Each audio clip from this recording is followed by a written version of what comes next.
Also with us, Dr. Barry Friedberg, physician and author of Getting Over, Going Under. Dr. Friedberg, thank you so much for being with us. Dr. Friedberg, is there really any normal explanation for human decomposition that is reportedly turning up at these two locations, the baby's car seat and daddy's apartment?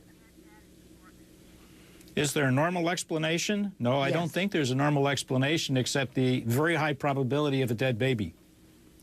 Dr. Friedberg joining us out of L.A. Of course, there could be blood on a discarded Band-Aid. It could be on the car seat itself. A cadaver dog could conceivably hit on that. Also, with us, Dr. Barry Friedberg joining us out of L.A.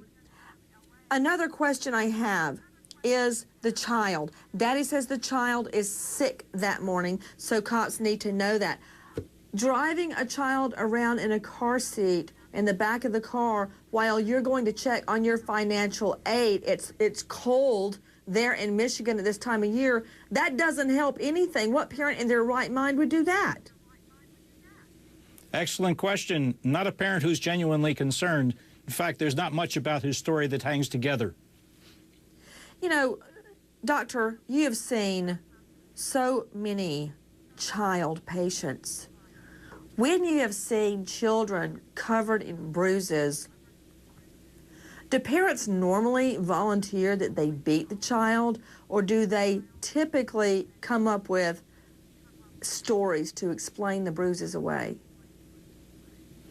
Typically, there's some excuse like the child fell down and hurt themselves, but invariably, once you examine the situation, there's inconsistency with the site and pattern of the injury compared to the story that's told. Dr. Friedberg, what do you mean by that? Inconsistency with the appearance, the site of the injury, as opposed to the story that's been told? Well, when you grab a child by the wrist and lift him up abruptly, you can dislocate the shoulder, causing a bruise, but it's very hard to cause the same type of bruise as when you fall down and hit yourself on the shoulder.